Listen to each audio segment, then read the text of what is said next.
by 24% year-on-year and 26.4% quarter-on-quarter.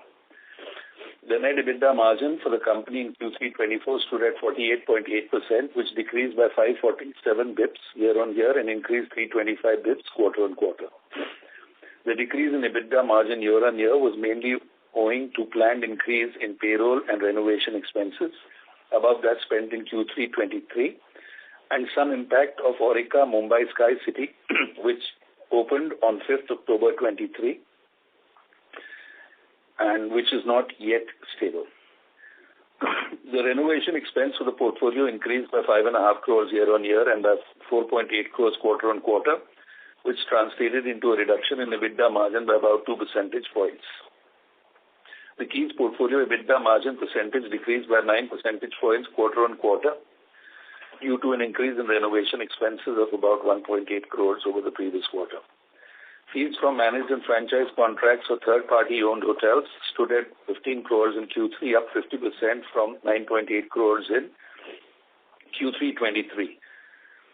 Total management fees for Lemon Tree, including fees from Pure Hotels, were up 25% year-on-year at 32.3 crores compared to 25.8 crores in the last year same quarter. Hotel level revenue from the owned portfolio increased by 18% year-on-year, and network revenue for Lemon Tree, that is the total system revenue of owned, including Aurika Mile and managed and franchise hotels, also increased by 18% year-on-year. Excuse me. Total network revenue stood at 1,128 crores for 9 months 24 as compared to 950 crores in 9 months FY23. During the quarter, we signed 9 new management and franchise contracts, which added 621 rooms to our pipeline and operationalized 6 hotels, which added 967 rooms to our portfolio. I'm happy to inform you that as of 31st December 23, our operational inventory comprised 100 hotels with 9,687 rooms, and our pipeline comprised 55 hotels with 3,746 rooms. As of now, we expect our operational inventory to be over 105 hotels with over 10,000 rooms by end of FY24. The launch of Aurika Mumbai Sky City represents a major milestone in our company's journey. The hotel has already started to contribute positively to our portfolio, attracting both business and leisure travelers with its luxury facilities, prime location, and exceptional service. With no major capital expenditure plans in the near future, we will now focus on strengthening our balance sheet, and starting next year, we will be reducing our debt, which will peak by the end of this year.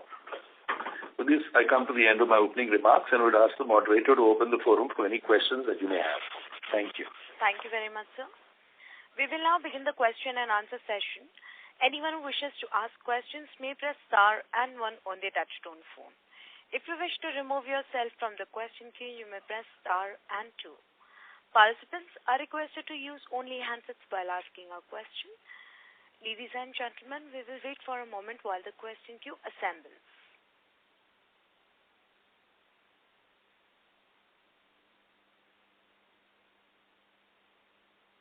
The first question is from the line of Karan Khanna from Ambit Capital. Please go ahead.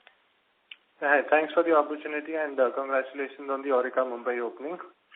My first question, Patu, is I'm referring to slide number 11 of your investor presentation.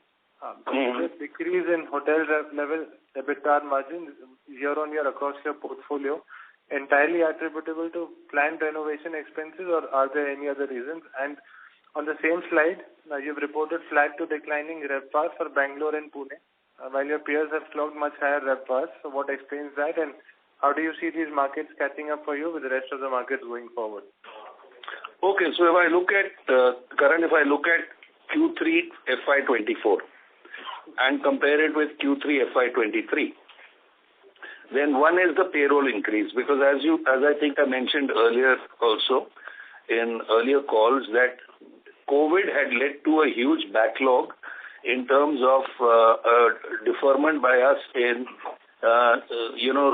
increasing salaries and so on and so forth. So what you are seeing is a catch-up to the norm. So payroll accounted for roughly 2.4%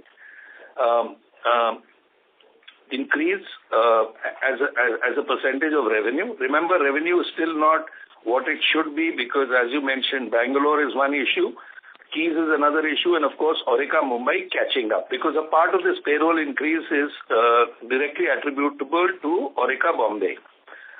The second impact was as we move towards more and more retail, about 0.8% of our revenue cost was due to increased commissions to travel agents and to credit cards and so on and so forth. Rent rates and taxes because of the opening of Aurika Bombay and because of increases across India, these are by governments, was accounted for 0.6%. Other expenses, which is an increase in our spa and transport, accounted for 0.5%, and renovation accounted for a little under 2%. So if you add these four headings, which is payroll, travel agent commissions, rent rate taxes and other expenses, and of course, fifth is renovation, this accounts for a 6% increase over last year of revenue, as a percentage of revenue.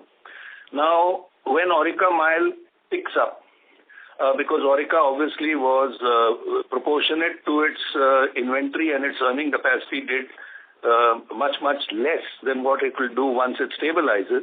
This optically appeared to be an impact on the P&L.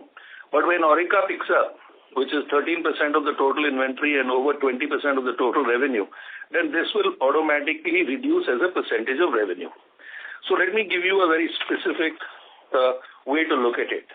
In FY23, hotel level expenses were 41.6% of revenue. Renovation was 1.8% of revenue, and corporate expenses were 4.7% of revenue. Therefore, we closed at roughly 48% of revenue, all these three main expenses, and that's why the EBITDA margins were about 52%. Now, this year, what is happening really is that Aurika is not yet contributing. So, when Aurika starts contributing, you will see the impact next year. So if I looked at it very broadly, this year our expenses will total about 51% of revenue. So our EBITDA margins will be about 49%. Next year, this as EBITDA picks up in Aurika, our EBITDA margins will again cross 50%.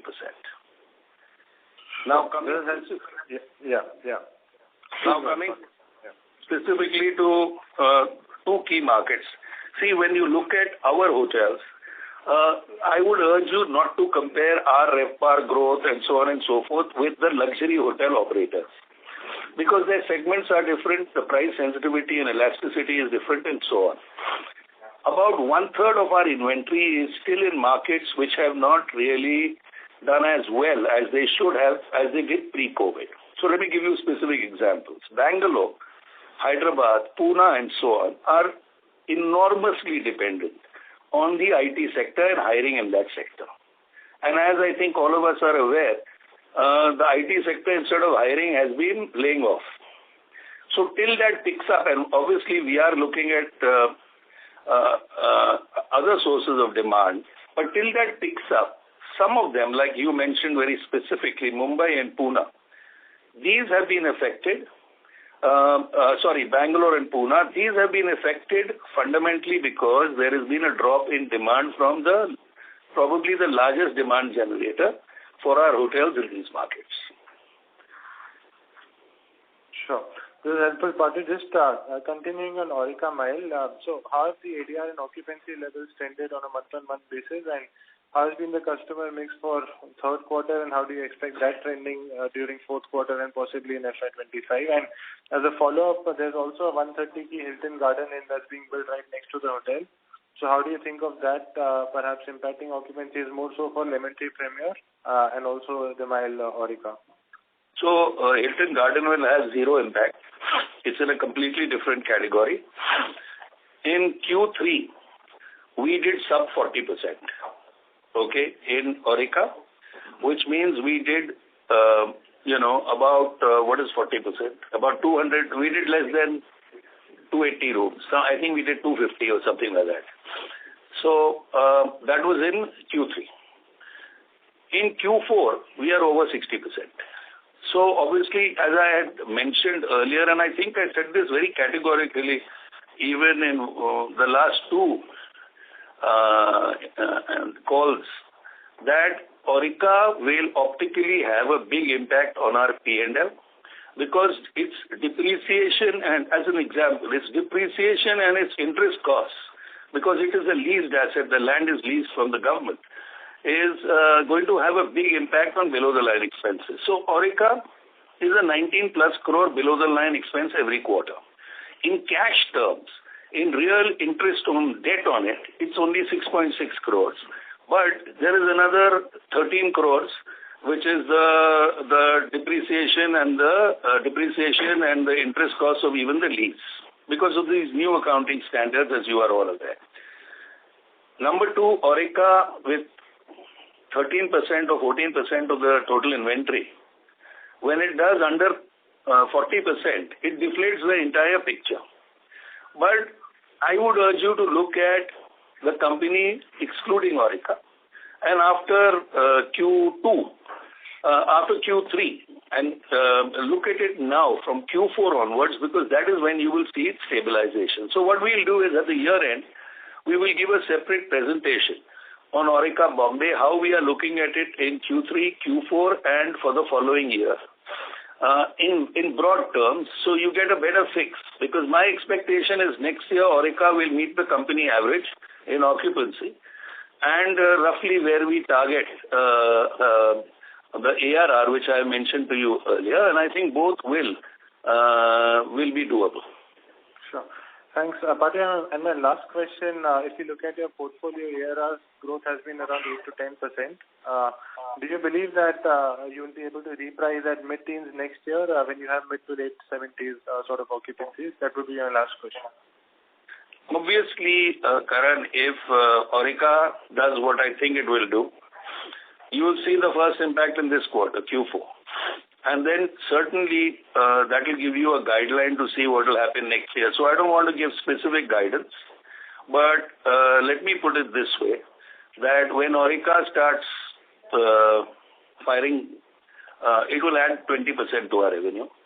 And it has already, in terms of cost structure, I think it is quite clear that it will do a hotel next year, a hotel operating gross margin of 60%. So it will be an enormous contributor, and that alone will take the averages up. The rest, frankly, I think Delhi will do much better, because Delhi had when I said we are renovating with two strategies in mind. One is wherever we think we can reprice enormously, we are putting a disproportionate amount of renovation expenses there. And where we need to basically renovate to maintain brand standards. So Keys, some hotels across India are getting a much smaller allocation to refresh them, but some hotels like Delhi,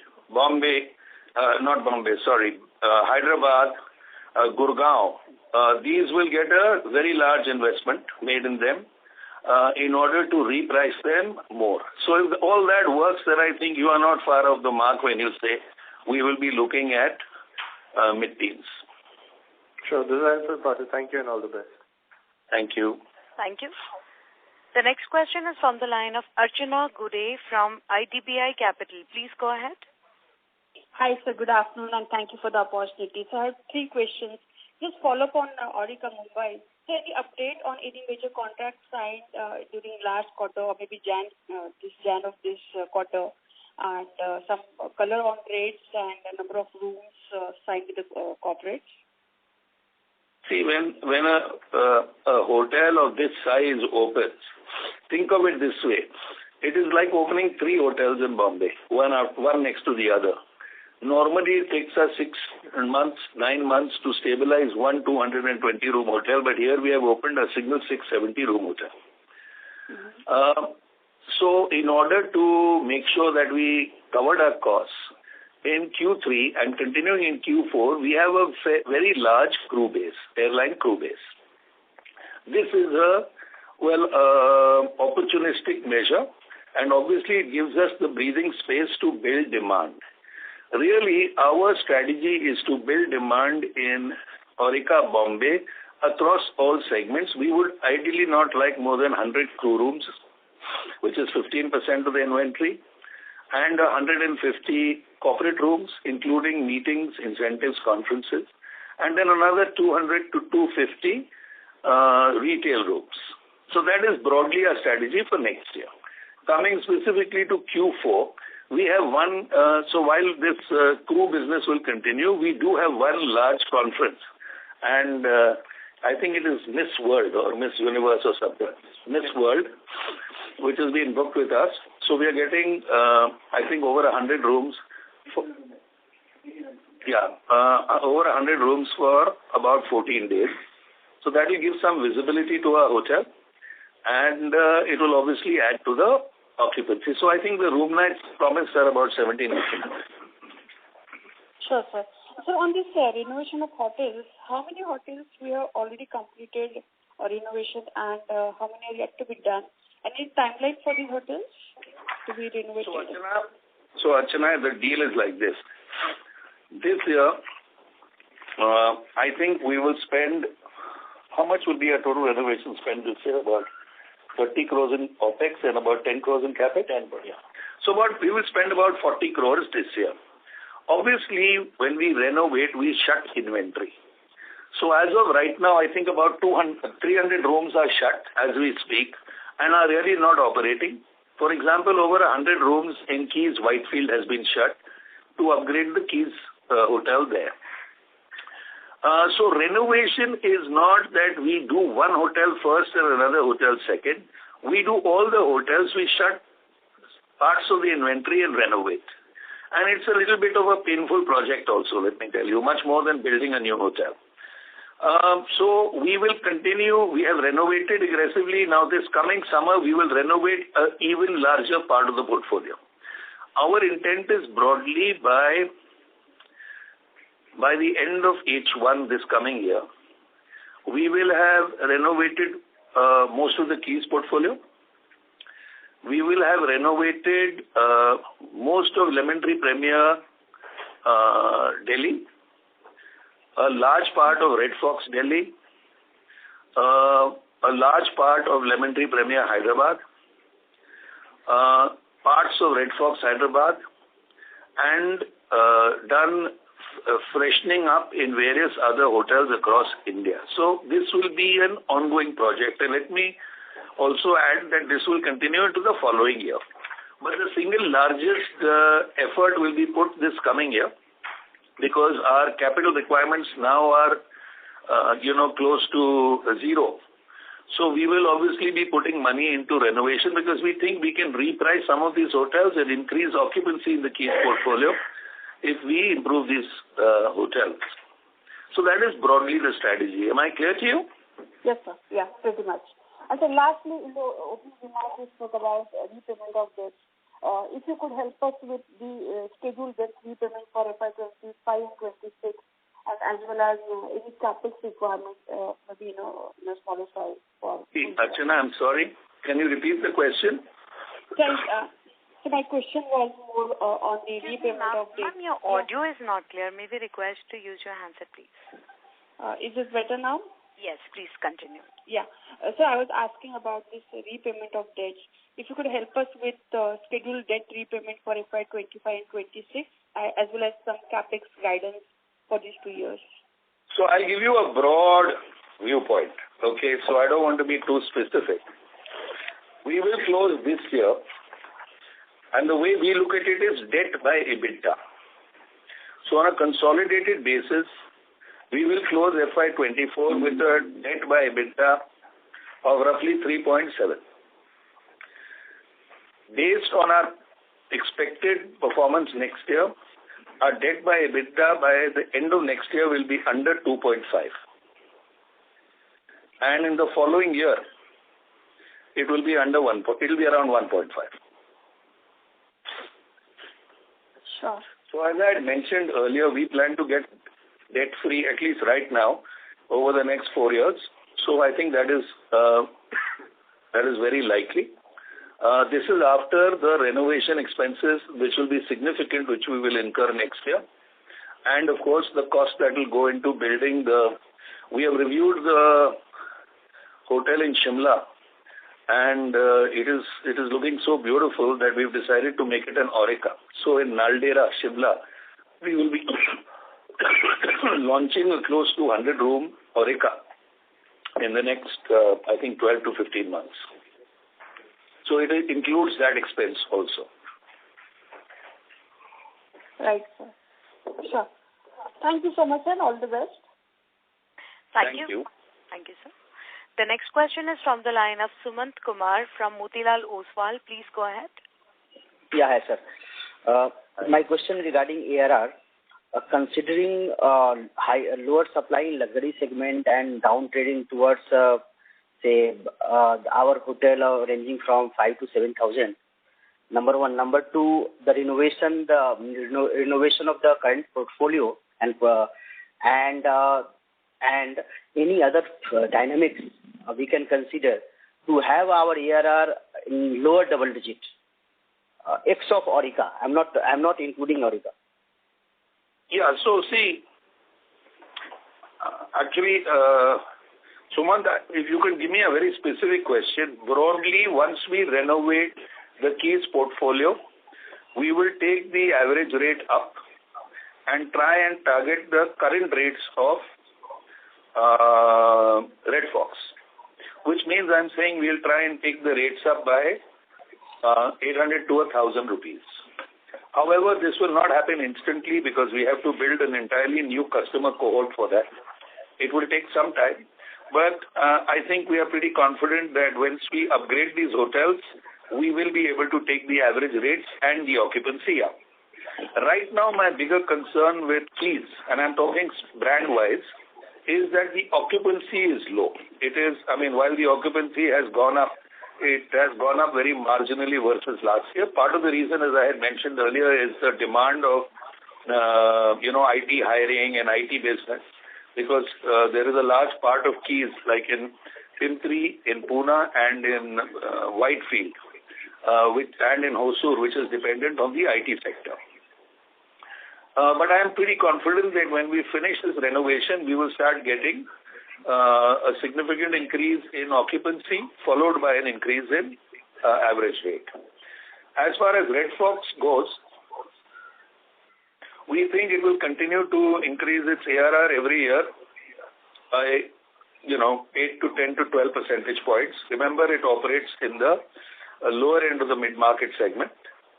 Lemon Tree, well, we are focusing on renovating a large part of the Lemon Tree and Lemon Tree Premier portfolio, and that will obviously lead to a far more significant increase in price once this renovation is over. But I don't want to give specific numbers. Let me just say this, that Lemon Tree Hotels, I feel there is some juice in further increasing occupancies, and in both Lemon Tree and Lemon Tree Premier, there is some juice in increasing rates. Okay. And how is the supply scenario in these categories? Well, supply is growing, I think, nationally, about 5% a year. That's what I read and hear. It's very difficult for me to personally know what is happening like that. But consulting firms are saying it is like a 5% growth, and demand, it is true, is growing faster on an all-India basis, but different markets have different demand parameters. So, you will find in Bombay, there is very high demand. In Hyderabad, there is now very high demand. Gurgaon has really picked up. So we expect that this coming year, we will do much higher occupancies in Gurgaon. But my bigger concern is Bangalore and Pune. And these are two markets I need to push up. In these two markets, supply is higher? No, not supply. It is actually demand. Okay. And the category demand-wise, when the price point I'm talking about, luxury, we have a lower supply. But when you see the budget hotels and mid-scale hotels, we have a higher supply. So can you comment on that? That is impacting your ARR growth? Not really. Actually, as a brand, we are quite strong in these segments. We do get very preferred choice by customers. It is very clear. That is why we are confident about growing the retail side. But till we grow the retail side, we don't want the corporate side to shrink. But unfortunately, in Bangalore and Pune, it has not been the increase in supply, it has been the drop in demand. And that I am talking about as a market in the mid-market segment. Okay. Thank you so much. Thank you. Thank you. The next question is from the line of Parth Agarwal from Bastion Research. Please go ahead. Hi, thank you for the opportunity. My question is regarding, my understanding, and please correct me if I'm wrong, is that the corporates likely have been paying retail rates because of no negotiation that has happened post-COVID. So is that the case with Lemon Tree as well? Sorry, it's not, Parth, the question was not clear to me. Can you speak a little louder? Sir, may we request you to kindly use your handset to ask questions, please? No, I'm using my handset. Am I clear now? Yes, sir. Please continue. Okay. So, my understanding is that corporates have been paying retail room rates lately, and they have not yet negotiated, basically the discount that they generally get. So is that the case with Lemon Tree as well? Because we almost ended close to 1/3 of our room inventory from corporates. So, Parth, that's an interesting question. So let me explain. Traditionally, pre-COVID, our retail was much higher than corporate. That was because we had large corporate clients who would negotiate hard, and they would give us business across India or across a region. And while there was stability in demand, the overall impact was they would want rooms in peak times in all our hotels when we could have sold those rooms and at lower rates. So as a conscious strategy last year, we took our prices up for corporates and we reduced somewhat our prices for retail. This was because A, we wanted corporates who were paying us a fair price, and B, we wanted to expand our retail base, and therefore we wanted to make our pricing more competitive. So this has continued, and if you notice in our segment report, if you look at it, which is slide 10, I think, corporates as a percentage of room nights sold has reduced somewhat.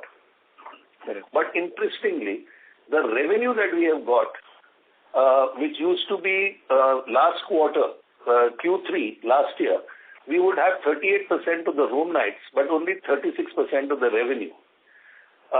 We are now still negotiating with corporates, and we want to effectively say that maybe by the next 6 to 9 months, you will see corporate room nights contribution will be equal to corporate's revenue contribution, which we have not yet achieved.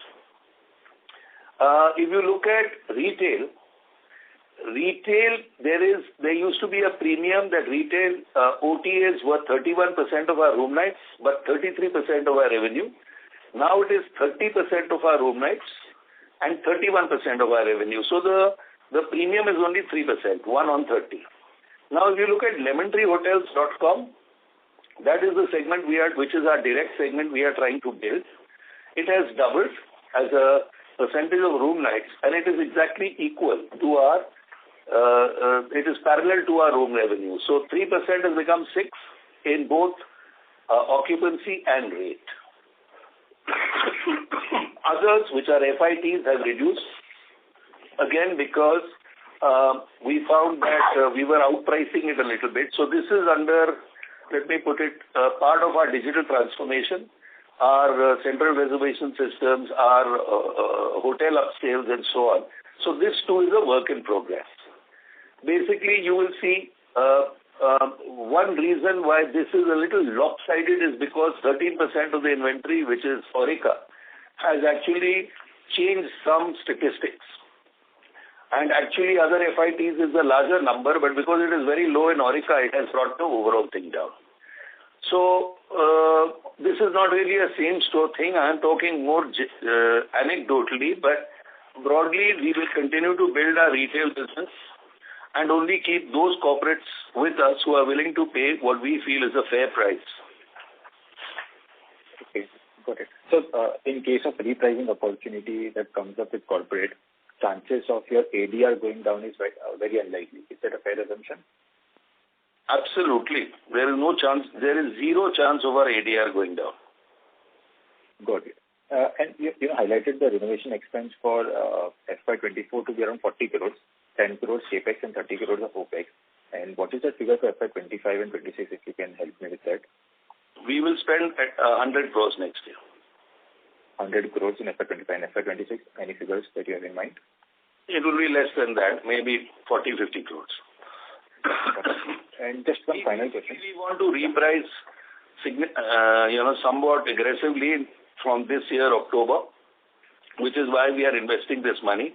We think it will, from H2 of FY25, we will be able to significantly then build demand in the Keys portfolio, because these are all now new hotels. Keep in mind that Keys as a portfolio has not been renovated for 12 years. So it's really, those hotels were really shabby. We will renovate those hotels of ours in the portfolio with a higher effort, where we see a very significant increase in cost, in rate. Okay. Just one final question from my side. Actually, I wanted to understand your arrangement with Fleur Hotels. So, Lemon Tree standalone actually gets management free from Fleur Hotels. And so the inventory that the Fleur Hotels own, is it part of the management contract inventory, or is it part of the owned property? So, what happens is that this year, what will be our total fees from Fleur? Yes, sir. So, 98 rather.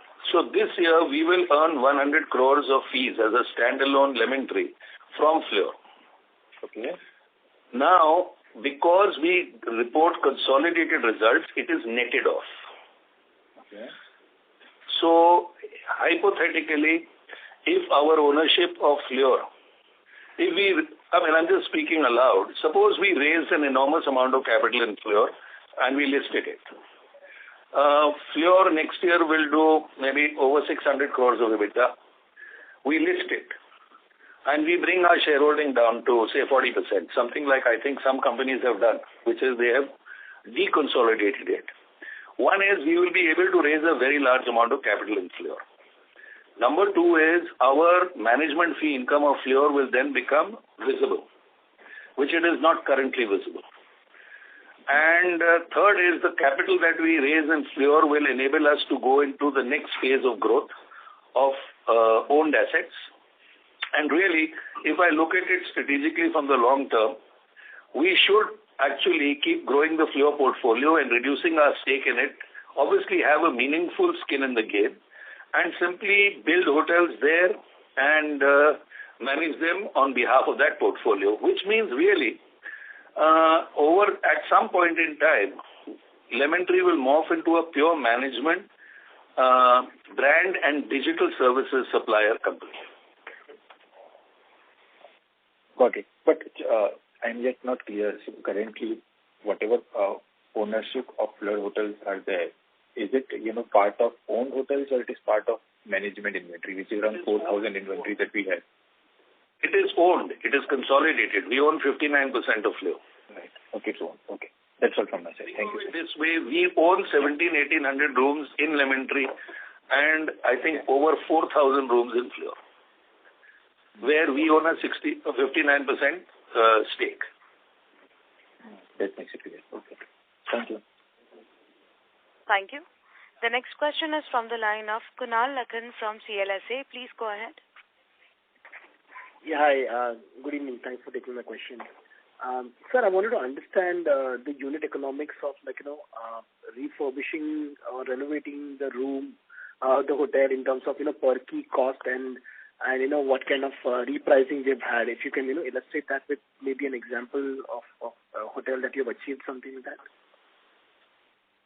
So I'll give you an example. In Lemon Tree Premier Delhi, we have now renovated about how many rooms? About half their portfolio, right? What, 130, 140 rooms? 130, 140 rooms. The average rate we are getting in those rooms is over 10,000 rupees. We are also I think we are going to continuously renovate this hotel till all the rooms are done. But because it is a high-demand hotel, we do not shut more than 25, 30 rooms at a time, which doesn't disturb guests and it doesn't take away too much from the inventory.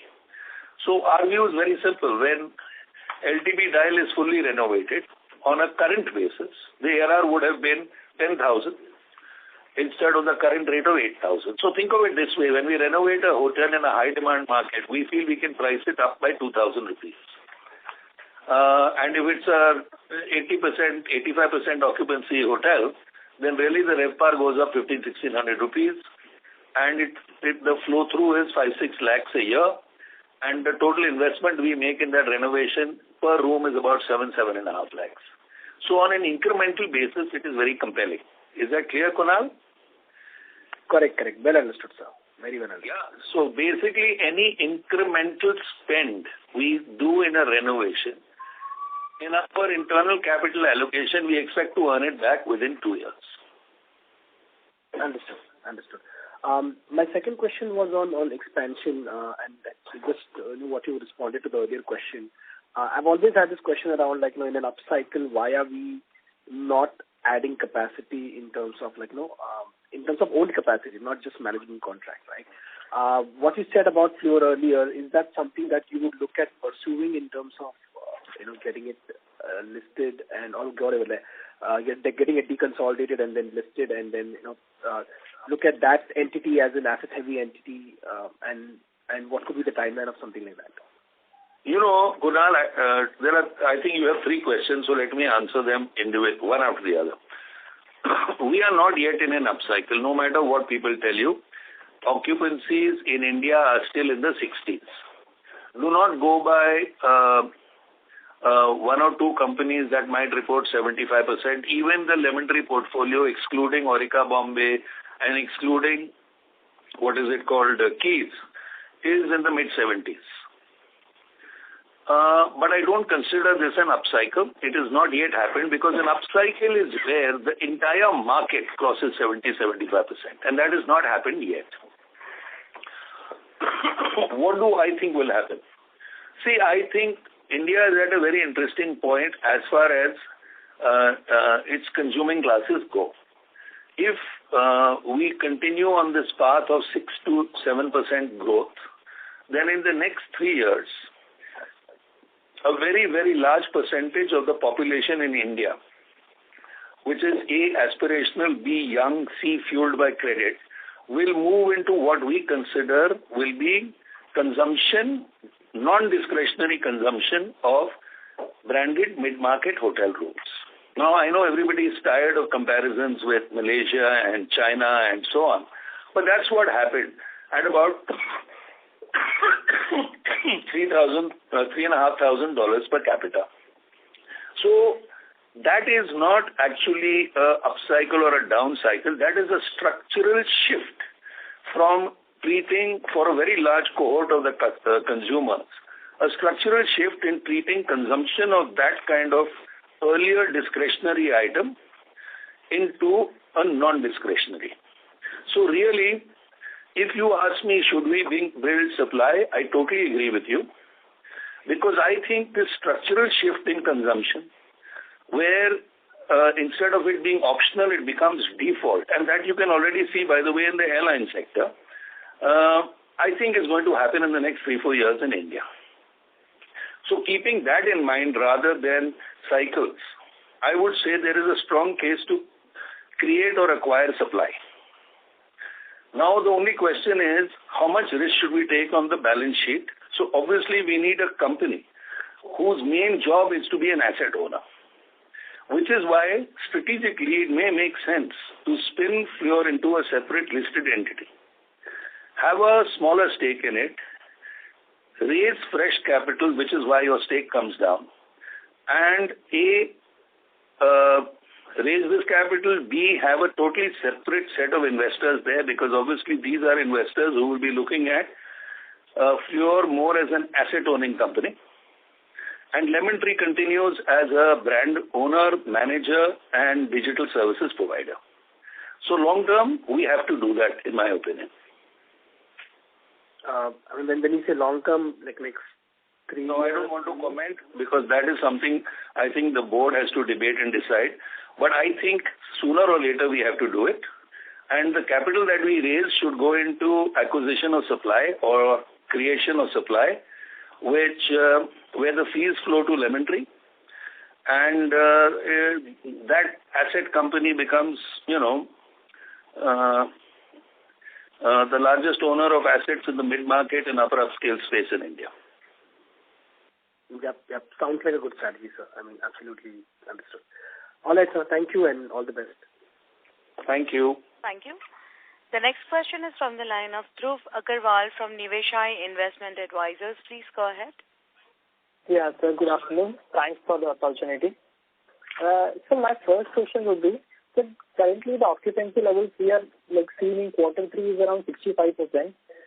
Going forward, say next 2 to 3 years, what kind of occupancy we can expect and what kind of growth in ARR one should be able to expect, sir?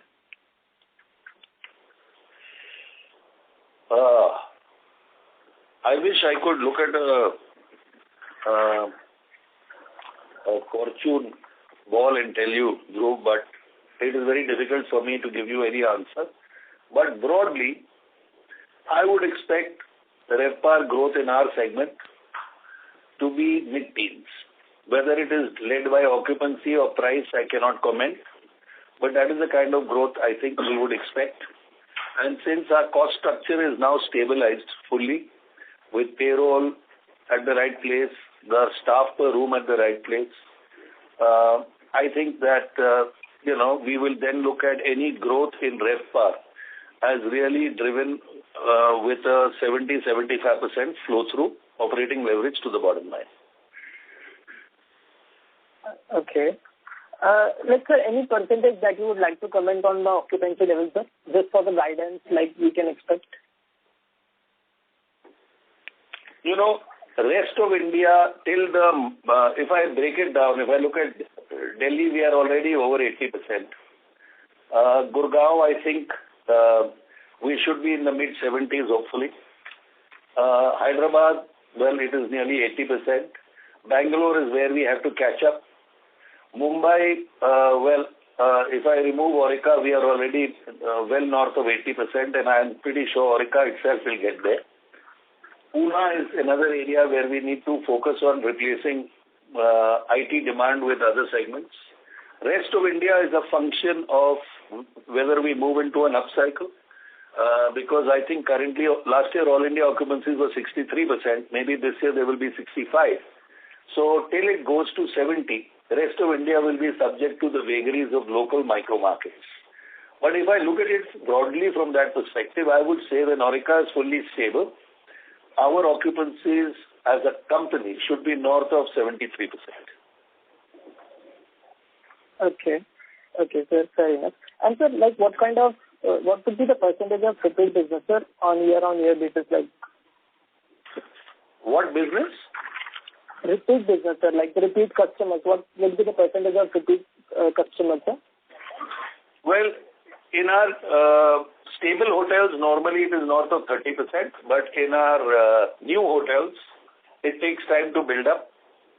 So if I was building no more hotels and it was all stable, then 1/3 of our customers should be repeat. Okay.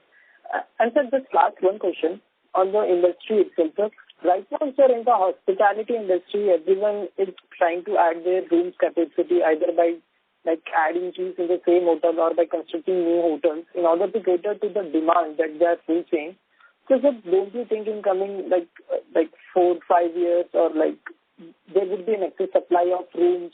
So, can you give some color on how would be the demand supply growth would be there in coming 2 to 3 years, sir? See, post-COVID, there was a complete reset. So there was a shrinkage in demand, and it is catching up now. So going forward, what I read, and this is not my data, it is, I guess, a combination of what I read from various consultants in the hospitality industry, is that demand will exceed supply by 3 to 5 percentage points every year. So if that is the case, then an all-India occupancy of 65% should hit 70% in the next 2 years, at which point there will be some significant level of repricing with nearly every hotel across India. So that is the broad observation. Whether it takes 2 years or 3 years, I have no idea. But somewhere along, because supply is known for the next 5 years, I think this transition into upcycle, as Kunal had earlier mentioned, will happen in the next 2 to 3 years. Sir, one just clarification. You said with the previous participant that upcycle is when the occupancy level is around all over the industry is around 70 to 75%. So, sir, when do you expect such kind of upcycle coming in, and like where we stand right now, sir? See, right now, if I made a broad guess, I would say industry average occupancy would be about 65% across India.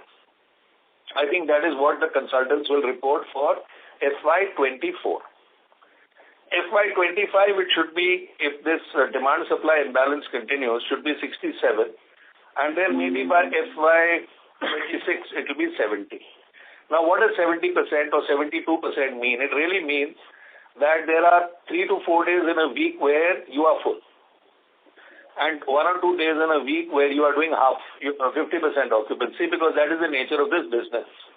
So even you take any business hotel in a city, on a Tuesday, Wednesday, Thursday, they are at a 75% occupancy, they are sold out. Monday and Friday, they might be doing 70, 75, and Saturday, Sunday, they do 50%. So that's how it averages to 75. When that happens, pricing for Tuesday, Wednesday, Thursday goes up at least 20-25%. And that is how the ARR goes up. The ARR does not go up on a daily basis. It goes up on those days where you do not have, when you have more demand than supply, and obviously you keep increasing your pricing till such time your demand equals supply. So that is what happened in the last upcycle in 2005, 6, 7. And that is what will likely happen in the next 2-3 years across India after a very long period. Okay, sir. Thank you so much, sir. Thank you. The next question is from the line of Jinesh Joshi from Prabhudas Lilladher Private Limited. Please go ahead. Yeah, thanks for the opportunity. Sir, if my understanding is right, I believe Aurika Mumbai resides in Fleur. But if I look at the management fee received from Fleur hotels in this quarter, it is up by just 8%, despite our Mumbai hotel starting operations and registering an occupancy of 40%. So is there anything which I'm missing out over here in this 8% growth number? Yeah. So the first thing is that our fees from Bangalore came down because a large part of our fees with Fleur comes because of what is called incentive fees. Incentive fees is we get paid based on the EBITDA of the hotel. So if I say I earn 10 rupees from a normally performing hotel in the Fleur portfolio, only about 4 rupees is fixed and 6 rupees is variable.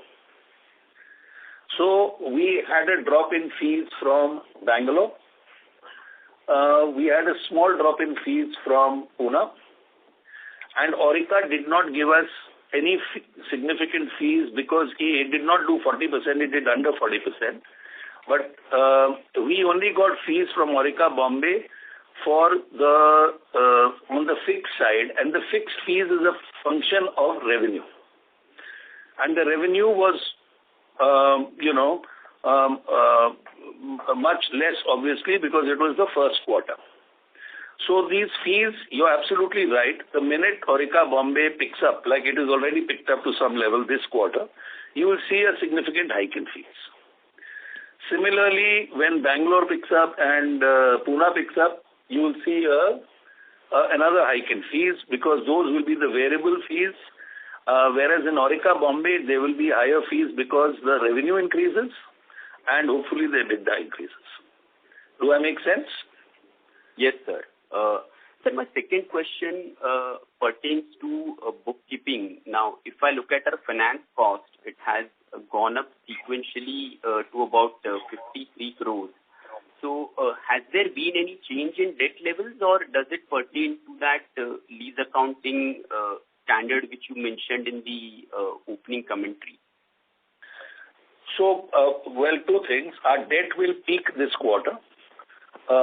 Most of Aurika, you see what happened is this year we paid off a large amount of debt, and then we borrowed back a little more than that in order to finish Aurika Bombay.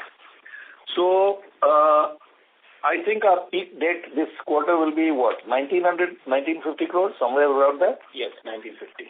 Yeah. So our debt will be 1,950 crores this quarter. And if you look at it from the previous year, what was the debt at the end of the previous year? About 1640 something. So our debt has gone up 300 crores, but we built Aurika, which is over 900 crores.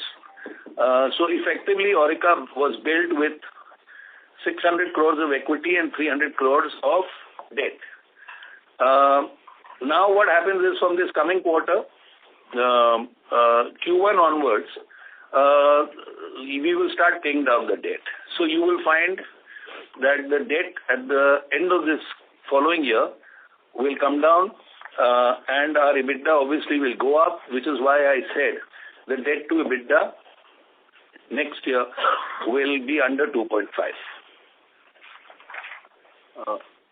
Got that. One last question. I think you mentioned to one of the questions raised from the earlier participants that Aurika Mumbai is built on a leased land from the government.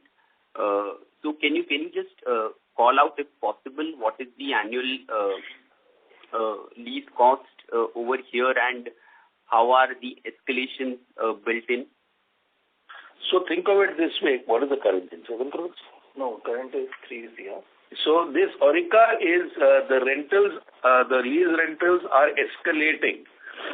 So that, we basically quoted a lump sum and an NPV for Aurika of the fees that we plan to pay. So if I look at it this year, the fees are very low. They are 3 crores. And if I look 5 years out, they will be much higher, and 10 years out will be still higher, and so on and so forth. So really, what we tried to do was, we said we will pay lower fees cash out in the beginning till we stabilize the hotel. And once the hotel is stable and operational, then our affordability of paying fee will be that much better. So the NPV of all these fees put together is what, 50 crores? 60 crores? Yeah. Huh? No, it would be 175 and 50. 175 and 50, yeah. So if I look at the fees over the next 30 years, the NPV in today's term is about 50 crores. 50 crores. That's right. NPV, but it is discounted. What is the rate of discount we took? The rate of interest. Rate of interest. It is discounted. Got it, sir. Got it. Thank you so much, and all the best for Aurika going ahead. Thank you. Thank you. The next question is from the line of Meet Jain from Motilal Oswal. Please go ahead.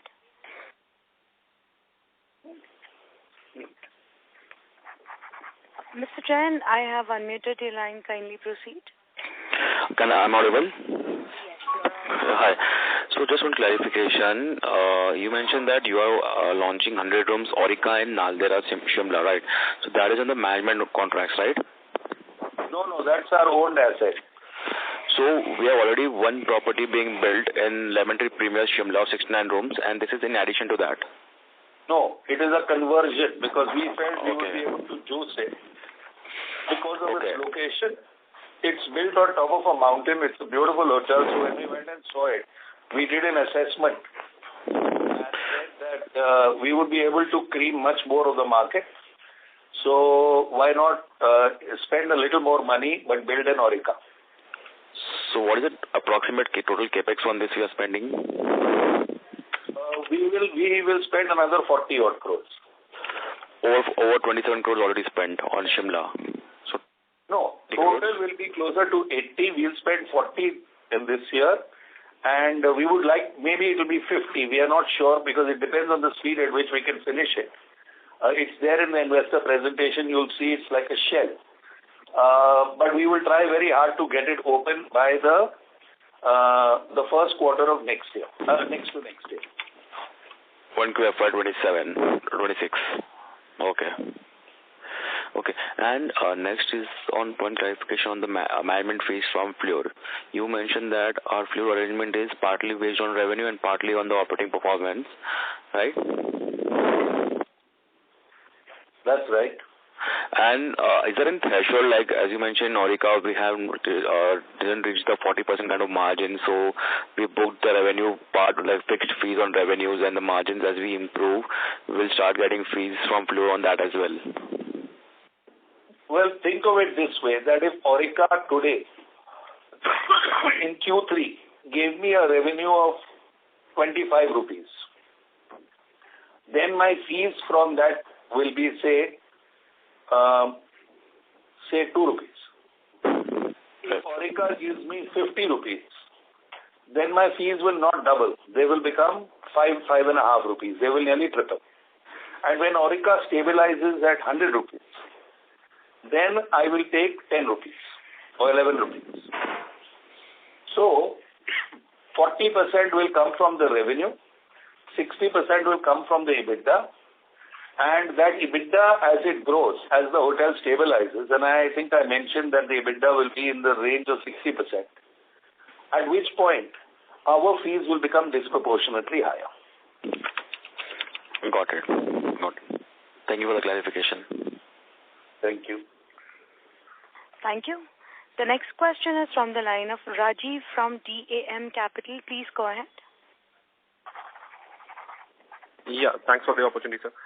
Sir, with regard to your Mumbai asset, so you for the Aurika thing, you did 8.5 kind of ARR this time in Q3? Yeah, that's right. So the Andheri one, we have seen close to 1,000 rupees swing there. Andheri one is closer to 9,000 because it has, I'll tell you, just let me look at it, I'll tell you right now. Andheri is 9,152 rupees at 82% in Q3. So that particular hotel, in terms of, let's say, like-for-like pricing versus rest of the market, I think this was asked earlier. Do you think it was a little under par in terms of the rate hike? Which one? The Andheri one, the 303K Andheri. No, on the contrary, in the Smith Travel Research report, it is outperforming the market completely. It's a lemon tree premier.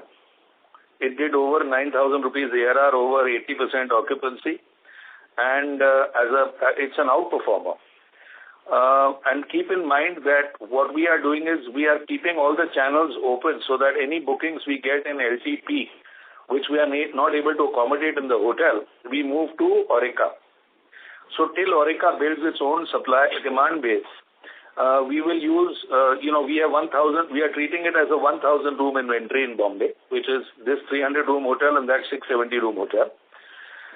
And Aurika Bombay's RevPAR was below 3,500. So that's why you'll see the average of Bombay, RevPAR and hotel level EBITDA significantly down because Aurika brought it down. But now what I have been saying all along is that as Aurika stabilizes, obviously Aurika will do a much higher ARR and hopefully a similar occupancy to LTP Mumbai, and we hope to achieve that in the next 6 to 9 months, at which point Aurika will have its own segment, LTP Mumbai will have its own segment.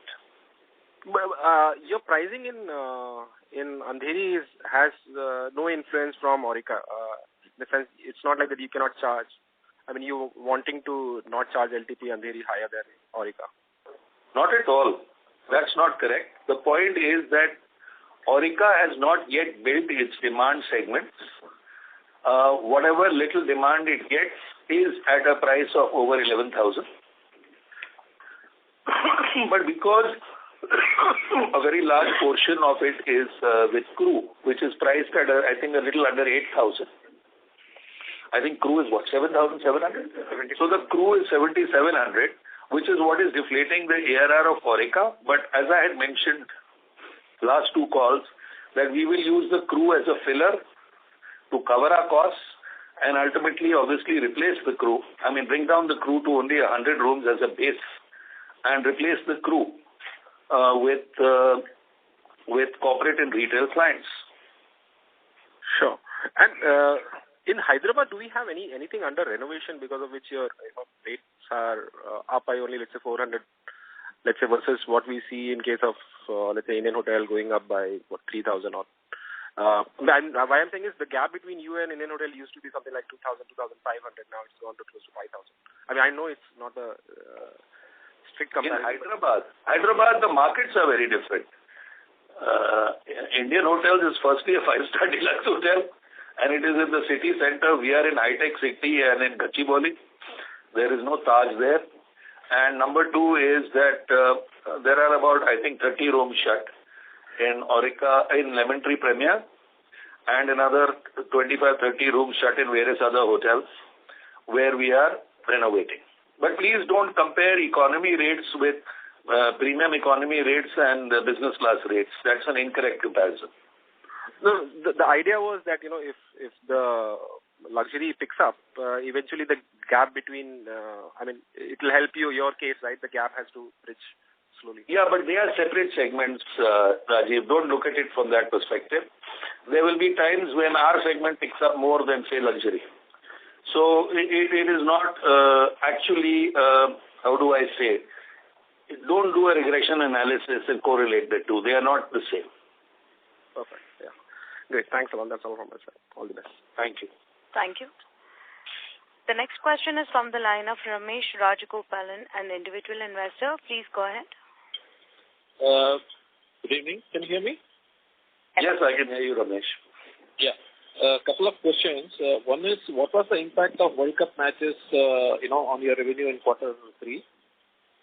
Second, in terms of, again, the revenue-related aspect, whether you have further plans of expansion in tourism centers like, Bangalore, Goa, Kerala, Trivandrum, because tourism is being taken as the next, big deal.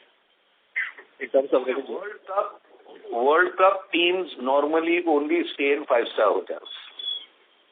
Okay, so they don't they impact us indirectly, which is if there is a World Cup match somewhere in a city, we get the sightseers, the guys who want to see the match, we get their demand. We don't get the teams. Number one. So, in Ahmedabad, during World Cup, for 1 or 2 days, we did a very high ARR because a lot of people came to see the match, but we didn't get any team members. As far as, I think your other question was relating to which markets we want to go to. I didn't actually get clarity on that. What was the question, Ramesh? Yeah, so basically we are, talking about tourism in a big way as a tourism travel. So obviously, the accommodation will also be in huge demand. So are we planning, for example, Goa Airport has been, inaugurated about a year and a half back. So has there been any significant, increase there? So similarly, are we talking about, Trivandrum, Kerala, then Bangalore, where, tourism may be a big attraction apart from North? Of course, I didn't mention specifically about Ayodhya because Ayodhya is too early to comment about. But in terms of other existing tourism destinations. So see, can we, sorry to interrupt, can we increase the share of, retail especially? Because as you said, in terms of World Cup matches, there was not much of impact. So can we not, focus more on retail in terms of, attracting globally, especially for the retail part of it? And then, of course, corporate, we might have, our own strategies in terms of how do we go about. And second thing is, do we have seasonal tariffs instead of, annual tariff with especially corporates? Do we have a seasonal tariff based on, for example, Christmas season or the New Year season or, other typical seasons in different parts of the country? So, Ramesh, I wish corporates would agree to seasonal tariffs, and we would charge high demand and low demand. But unfortunately, they want a single price for the full year. As far as tourism goes, we already have a keys in Thiruvananthapuram. We have signed many hotels in many tourism locations. We are now looking at doing maybe 1 or 2 small Aurika Palace hotels in Varanasi on the Ghats directly. But if you look at us broadly, we have a twin approach. One is we get 2 to 3 queries every day. So that is a reactive approach where owners reach out to us to convert their hotels into our brands. And then we ourselves focus specifically on markets where we think there is juice and value to our network. So if you look at the hotels that we have in our pipeline right now, they are all in cities where, most of them are in cities where we do not have hotels, and these will simply improve our network and will lead to our ability to acquire more customers in markets where we do not exist and customers are not really familiar with Lemon Tree. Keep in mind, we are a relatively new brand, and therefore it's important for us to saturate cities where there are customers who will come and visit us in other hotels, in other cities. Proactively, we are looking at specific markets where we feel there is an opportunity for us to A, plant a flag, B, acquire customers, and C, grow our managed network. So that is the broad strategy. I don't want to get into specific destinations, but you can see that in our investor presentation on slides 21 and 22, where we have already signed. One related question. Do we have any kind of frequent guest tariff, this thing where same customer, for example, I might visit Delhi, I might visit Bombay, I might visit Goa, where I become a frequent customer of yours. So wherever I go only for Lemon Tree. So what we are doing is, as I showed earlier, I think I mentioned earlier in this call, our direct bookings from our website are increasing quite rapidly. We have we have over 1.5 million loyalty members. We are now revamping the entire website and loyalty program as a part of our digital transformation, and hopefully by October this year, we will have microsites where you as a loyalty member, if you visit our website, I think it's already there to some extent, but we are upgrading it, so you will get a specific personalized offer to any hotel which you want to visit. Okay. And sorry to take me one question on cost and one question on the payroll cost. Payroll cost, you said it has gone up this quarter because of different reasons. I just want to understand, in terms of your payroll cost, is it not a factor of your variable pay or your revenue? So which you would have obviously provided for the previous year, and if the current year, if it is going to go up, obviously your revenue also would have proportionately gone up. No, you see, our revenue didn't proportionately go up. The revenue hike will really be visible from this coming year when Aurika comes in. So we really look at payroll as a percentage of revenue on an operational basis. So the revenue which we will get next year there were 3 revenue impacts this year. One was Aurika obviously did not contribute to what it will contribute from this coming year onwards, because it's a very large inventory hotel and it will take some time to stabilize. So that when it did not stabilize, the payroll cost of Aurika alone was a deflator, so to speak, in our P&L. Then, because of Aurika, we set up a corporate sales office in Bombay, and that had an impact on both our corporate expenses and to a minor, because they came from the hotel and from corporate office, and on our payroll in Aurika. Third was that Bangalore and Pune still have a lot of catch-up to do. So when they do that, payroll as a percentage of revenue will drop to mean, to the normal. At which point, as I mentioned, our net EBITDA will again go to 50, and perhaps if things work out, even over 50. So that means this is more of an investment which you are calling as payroll cost rather than an expense which is being written off. It is a mix of both, Ramesh, because a lot of people who stayed with us during COVID, we did not give any increments over the last 3-4 years. And, with inflation being what it is, we felt it was necessary. Okay, understood. And last question, do we have, now that everybody is talking about renewable source of energy and cost of power reduction, do we have a source of renewable energy in any of your hotels? Or are we planning for any cost reduction in that area? So we have renewable, roughly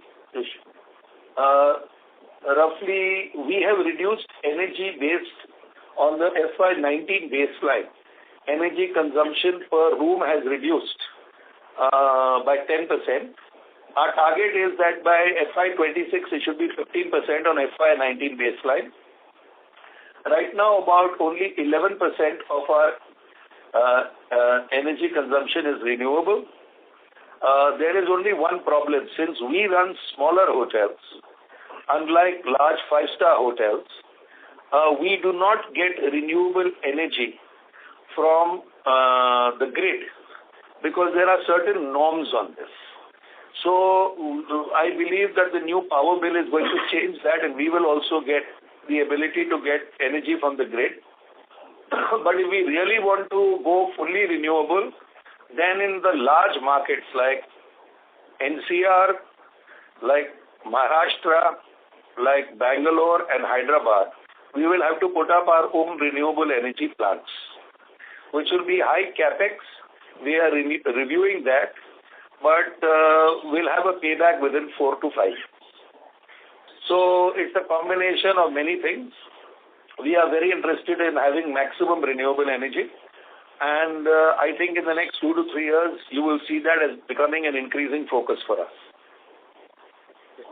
So whatever we have discussed so far, it is purely based on our operational and revenue performance of Lemon Tree as a group. So whatever external factors which are going to further benefit us, it will be an aggregate or maybe adding revenue to your bottom line. That's what you're saying. That is correct.